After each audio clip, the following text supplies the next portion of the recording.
All right, ladies and gentlemen, welcome back to the channel, guys. Today we have a Pacers Hornets recap. If you've been watching my channel, you know I am super high on Chris Duarte, and he demonstrated exactly why in his NBA debut.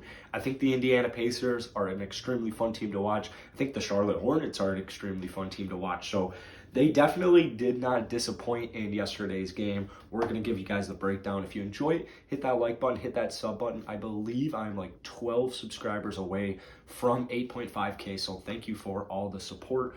Some initial thoughts are, first off, I mean, Charlotte, what was it, a 23-0 run in the third quarter? That was something I was not expecting. When it was halftime and Indiana had a pretty comfortable lead, I had fully anticipated Indiana to get the job done. Charlotte, they bounced back, and a lot of it had to do with LaMelo Ball. He's, 31 points, 9 rebounds last night.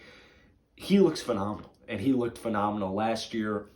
The future is bright in Charlotte, and they're just going to be really fun to watch. Now, Indiana was obviously without some critical players. Like, they're without Karis LeVert, they're without Malcolm Brogdon. So if you have Justin Holiday in your starting lineup ever, I would not expect much. So Charlotte, they did get the win, but Indiana definitely fought the whole way through. Maybe, the third quarter, the end of the third quarter didn't really go their way, but it was a good game. It was a good first game for both teams. Let's jump into some actual statistics. We're going to start it off with Indiana. We got Domantas Sabonis with 33 points, 15 rebounds, 4 of 6 downtown, 13 and 19 from the field. Domantas Sabonis is kind of like the main. When I think of Sabonis, I'm like, oh, he's extremely underrated.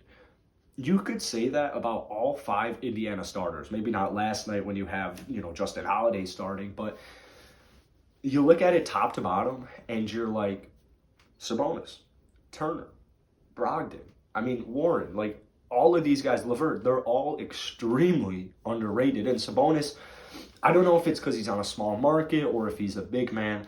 I don't know what it is.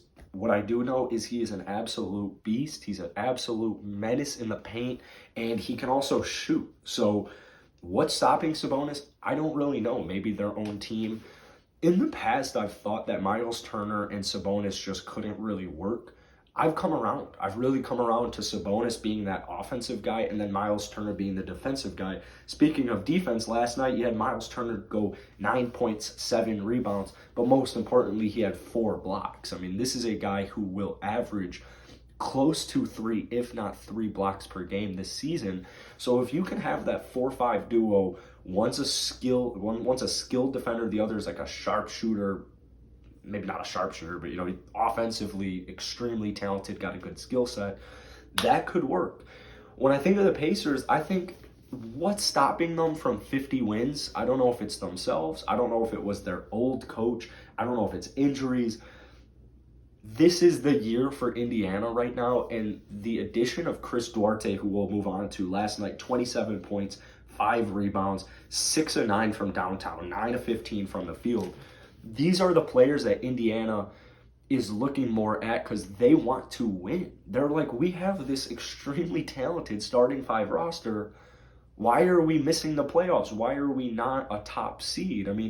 This is a capable roster. And then you go out, you get Chris Duarte, who, in 15 years will be 40, but at the same time, what does that mean? He's extremely experienced and he is extremely NBA ready. He might actually be the most NBA ready player in the entire draft class. There were some good showings by guys like Evan Mobley.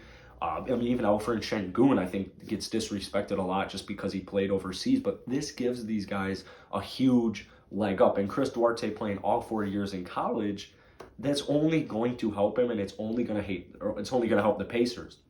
A lot of people gave the Pacers hate for that pickup, not really knowing anything about Chris Duarte, not really knowing anything about the Indiana Pacers. So could you have a better first game? Probably not. I honestly don't think you could draw it up any better. 27 points, 6 threes, efficient shooting, good defense. He genuinely looks like a more talented Devin Booker, like potential-wise. Obviously not right now. Potential-wise, he's got a better three-point shot, and he's got better defense. Could he be better than Devin Booker? I don't see why not. I really don't see why not. I don't know if that's a hot take. Probably is, because Indiana's just a small market, man. Like I'm saying, people don't know who Chris Duarte is for some reason.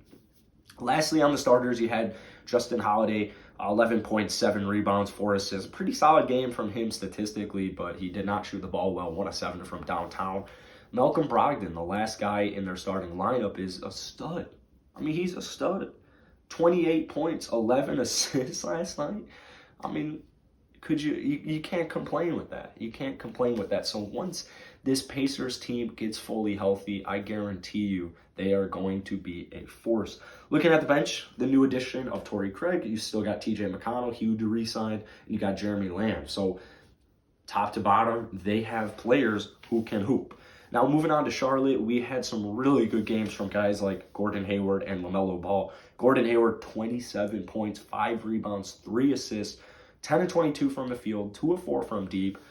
Thank goodness, man. Gordon Hayward is a hooper, and he got just such a bad break with injuries the last couple of years that I think Charlotte is I think it's a good scene for him. As long as he can stay healthy, he's going to help this team compete. And last night you saw Gordon Hayward. It was kind of like vintage Gordon Hayward. I mean, it's depressing actually thinking about Gordon Hayward on the Utah Jazz. Like, he was so freaking good.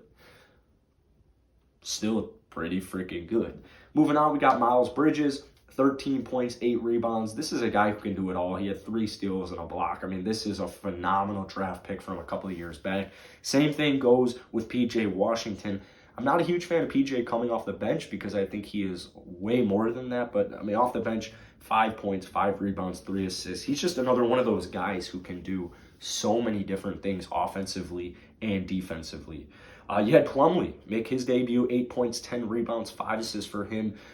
He's actually pretty solid. I mean, he just had a phenomenal year with Detroit. He's actually pretty solid.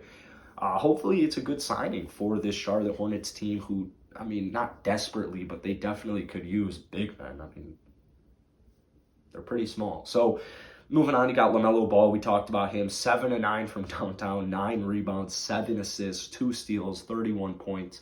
This is the rookie of the year. I mean, I'm expecting a huge season from LaMelo Ball, and I think he's just only going to propel this team to a higher seed as the season goes on. So I don't think Charlotte should be taken lightly. I don't know if their breakout's going to happen this season. They might be a year, it might be next year, the year after that. But they have a lot of talented guys. Like, I mean, Terry Rozier didn't play tonight. He's really talented.